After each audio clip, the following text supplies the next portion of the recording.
In the fourth console generation, Nintendo dominated the 16-bit era of the Super Nintendo. But this wasn't without quite a bit of friction. Sega clawed back a huge chunk of a console market too, with the instrumental release of the Genesis. The biggest threat, however, was Sony. Due to some corporate disagreements between the two, Nintendo managed to make their biggest ally into their worst enemy. While the Nintendo PlayStation, yes, I just said that, almost became a reality, the fallout between the two sides left both of them itching to take another swing. Moving into the fifth generation, both Nintendo and Sony were gearing up for a fierce brawl. On the sidelines watched Sega and Atari, whereas SGI, who were involved with Nintendo for the N64's development, cheered on. Nintendo definitely seemed to have the upper hand here. They reignited the dwindling market with the NES and smashed it out of the park with the Super Nintendo. But does lightning strike thrice? Will Nintendo again hit it big, or will they get tripped up in their winning streak? Well, actually, a mixture of both happened. While the Nintendo 64 was certainly no slouch, it also left quite a bit to be desired. But for now, let's set aside the philosophy and take a look at what actually makes this system tick. On the outside, the Nintendo 64 certainly has a distinctive appearance. Its smooth, graduated lines set it apart from other systems of the time. In a move reminiscent of Apple, the N64 is produced in multiple colors, including clear. Under the hood, the Nintendo 64 does pack some pretty impressive specs for the price. The main processor, a derivative of the MIPS R4300i, had quite a lot of grunt, especially when combined with the RISC coprocessor, nicknamed the Reality Signal Processor. This chip was developed in collaboration with SGI, and is claimed to run toe-to-toe with the Intel Pentium chips of the time. The RSP was a very feature-rich chip, and its feature set has often been compared to 3D accelerators of the time. Bilinear texture filtering and anti-aliasing gives the N64 its distinctive graphical style. Today described by most as muddy, but it looks great on CRTs of the era. Equipped on board is 4 MB of unified memory, later expandable to 8 MB. Audio can be handled by either the CPU or RSP. Games were stored on cartridges, a decision that some argue doomed Nintendo from the start. Game packs could hold up to a maximum of 64 MB of data, which, while certainly not the worst situation, paled in comparison for over 10 times that for CD media.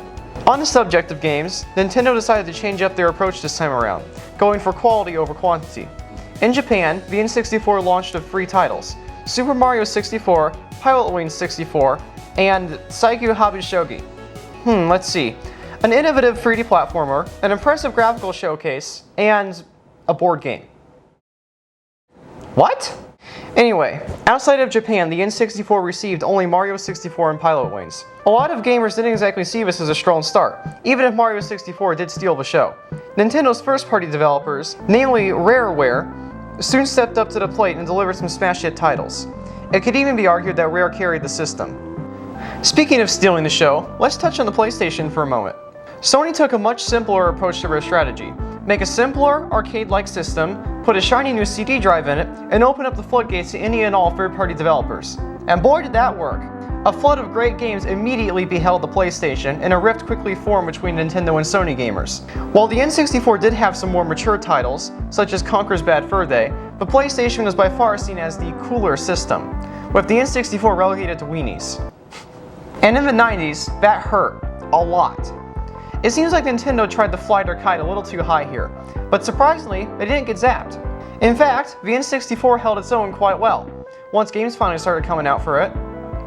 And the 64 for sure had one thing which the PlayStation struggled with: multiplayer. 4 controller ports up front the system, combined with some incredible multiplayer modes, made for a great experience.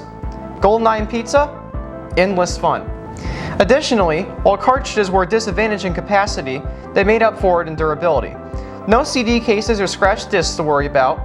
Want to take your games to a friend's house? Just throw them in your bag, no worries. But how does this system hold up in the modern world? Incredibly well. While the controller design is divisive, the blurry graphics aged, and the cartridge is archaic, the actual experience is what matters. And that is where the N64 is aged like fine wine.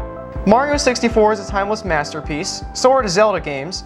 GoldenEye and Perfect Dark are just incredible, and I've gotten countless hours out of Mario Kart and Doom 64. In its legacy, the Nintendo 64 has left a massive impression. While the launch and initial reception were a bit rough, first-party developers pulled the system through, leaving it with a sizable library of truly amazing games. And on a more sincere note, those games should be preserved, by any means possible. Let our future generations enjoy and appreciate those great titles, each and every single one. because history is just as important as progress. Thanks for watching Antiques of Yesterday. I've been your host, Brayden, and now I'm going to enjoy myself a nice game of Mario 64. See you in the next episode.